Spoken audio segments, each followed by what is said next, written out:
Hi friends, ഞാനിന്ന് പൊട്ടാറ്റോയും പാലക്കും കൂടെ വെച്ചിട്ട് പാലക്ക് അധികം ഇഷ്ടമില്ലാത്തവർക്കും നല്ല ഇഷ്ടപ്പെടുന്ന രീതിയിലുള്ള നല്ല ടേസ്റ്റി ആയിട്ടുള്ള ഒരു കറിയുടെ റെസിപ്പി ആയിട്ടാണ് വന്നിട്ടുള്ളത്.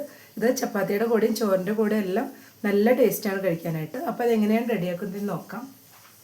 വീഡിയോ ഫുള്ളായി കണ്ടതിന് ശേഷം ഇഷ്ടപ്പെടുകയാണെങ്കിൽ ലൈക്ക് ചെയ്യാനും ഷെയർ ചെയ്യാനും സബ്സ്ക്രൈബ് ചെയ്യാനും മറക്കരുത്. കൂടെ തന്നെ സബ്സ്ക്രൈബ് ബട്ടൻ്റെ തൊട്ടടുത്തുള്ള ബെല്ലൈക്കൺ ഒന്ന് പ്രസ് ചെയ്ത ശേഷം അതിലുള്ള ഓൾ എന്നുള്ള ഓപ്ഷൻ ഒന്ന് എനേബിൾ ചെയ്ത് കൊടുക്കണേ. അപ്പോഴാണ് ഞാനിടുന്ന പുതിയ വീഡിയോസ് എല്ലാം നോട്ടിഫിക്കേഷൻസ് ആയിട്ട് എല്ലാവർക്കും ലഭിക്കുന്നത്. ആലു പാലക്ക് ഉണ്ടാക്കാനായിട്ട് പാലക്ക് ഞാനിവിടെ ഒരു ബൗൾ നിറയാണ് എടുത്തിട്ടുള്ളത്. പിന്നെ ഒരു 2 ചെറിയ പൊട്ടാറ്റോ എടുത്തിട്ട് ഇതുപോലെ ചെറുതാക്കി ഒന്ന് കട്ട് ചെയ്ത് വെച്ചിട്ടുണ്ട്. ആദ്യം നമുക്കിതൊന്ന് കുക്കറിലിട്ട് വേവിച്ചെടുക്കാം. ഇപ്പോൾ ഒരു കുക്കർ എടുത്തിട്ട് പാലക്ക് അതിലോട്ട് ഇട്ട് കൊടുത്തിട്ടുണ്ട്. ഇതിലോട്ട് പൊട്ടാറ്റോ കൂടെ ചേർത്ത് കൊടുക്കാം. ഇതിലേക്കുള്ള അല്പം ഉപ്പ് കൂടെ ഇപ്പോൾ ചേർത്ത് കൊടുക്കുകയാണ്. 1/4 ടീസ്പൂൺ മഞ്ഞൾപ്പൊടി കൂടെ ചേർത്ത് കൊടുക്കാം. ഇതിലേക്ക് 1/4 കപ്പ് വെള്ളം കൂടെ ഒഴിച്ചു കൊടുക്കാം. ഇനി ഇതെല്ലാം കൂടെ ഒന്ന് മിക്സ് ചെയ്ത് 2 വിസിൽ വരുത്തിയിട്ടൊന്ന് വേവിച്ചെടുക്കാം. ഇനി നമുക്കിതിലേക്കുള്ള തേങ്ങയൊന്ന് അരച്ചെടുക്കണം. ഞാനതിനായിട്ട് 1/2 കപ്പ് തേങ്ങയാണ് എടുത്തിട്ടുള്ളത്. ഇതിൽ കുറച്ച് വെള്ളം ചേർത്തിട്ട് നന്നായി ഒന്ന് അരച്ചെടുക്കാം. ഇനി ഇതിലേക്കുള്ള സവാളയെല്ലാം ഒന്ന് വഴറ്റിയെടുക്കണം. അതിനായിട്ട് ഇപ്പോൾ ഒരു പാൻ വെച്ച് 1.5 ടേബിൾ സ്പൂൺ ഓയിൽ ഒഴിച്ച് കൊടുത്തിട്ടുണ്ട്. ഇതിലോട്ട് ആദ്യം കടുക് ഇട്ട് കൊടുക്കാം. 2 ടീസ്പൂൺ കടുകാണ് ഇട്ട് കൊടുക്കുന്നത്.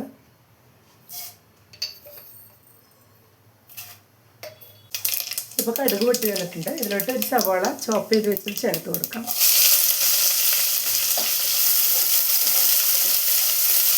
ഒരു പച്ചമുളക് ചെറുതാക്കി കട്ട് ചെയ്ത് വെച്ചതും കൂടെ ചേർത്ത് കൊടുക്കാം. സവാളയെല്ലാം ട്രാൻസ്പെറൻ്റായി വരുന്നവരെ ഒന്ന് വഴറ്റിയെടുക്കാം. സവാളയെല്ലാം വഴഞ്ഞു വന്നിട്ടുണ്ട്. ഇതിലോട്ട് തക്കാളി ചേർത്ത് കൊടുക്കണം. ഒരു ചെറിയ തക്കാളി ചെറുതാക്കി കട്ട് ചെയ്ത് വെച്ചതാണ് ചേർത്ത് കൊടുക്കുന്നത്.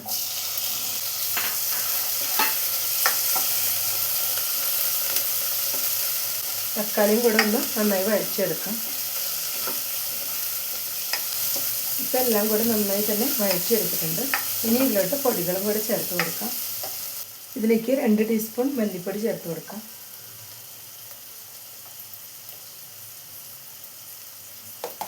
2 ടീസ്പൂൺ മുളക് പൊടി കൂടെ ചേർത്ത് കൊടുക്കുന്നുണ്ട്.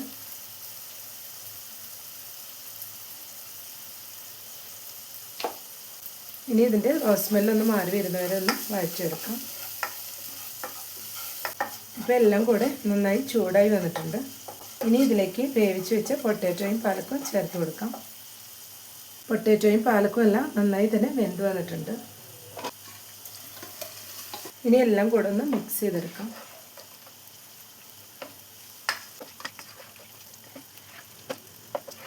ഇനി ഇതിലേക്ക് അരച്ച് വെച്ച് തേങ്ങ കൂടെ ചേർത്ത് കൊടുക്കണം. തേങ്ങ ചേർക്കാതെ ഇതേപോലെ കഴിക്കാനും നല്ല ടേസ്റ്റാണ്. ഞാനിപ്പോൾ തേങ്ങയും കൂടെ ചേർത്ത് കൊടുക്കുന്നുണ്ട്.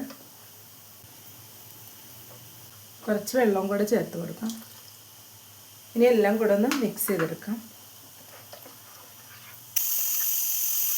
ഇപ്പോൾ എല്ലാം കൂടെ ഒന്ന് മിക്സ് ചെയ്ത് കൊടുത്തിട്ടുണ്ട്. ഇനി ഇത് ബോയിലായി വരുന്നവരെ ഒന്ന് വെയിറ്റ് ചെയ്യാം. ഇപ്പോൾ എല്ലാം കൂടെ നന്നായി തിളച്ച് വന്നിട്ടുണ്ട്. പൊട്ടാറ്റോയും പാലക്കും കൂടിയിട്ടുള്ള കറി ഇവിടെ റെഡിയായി വന്നിട്ടുണ്ട്. ഇനി ഇതൊരു സെർവിങ് ബൗളിലോട്ട് മാറ്റാം. ആലുപ്പാലക്ക് ഇപ്പോൾ റെഡി ആയിട്ടുണ്ട്. പാലക്ക് വെച്ചിട്ട് എല്ലാവരും ഒരു തവണയെങ്കിലും ഈ രീതിയിലൊന്ന് ട്രൈ ചെയ്ത് നോക്കണം.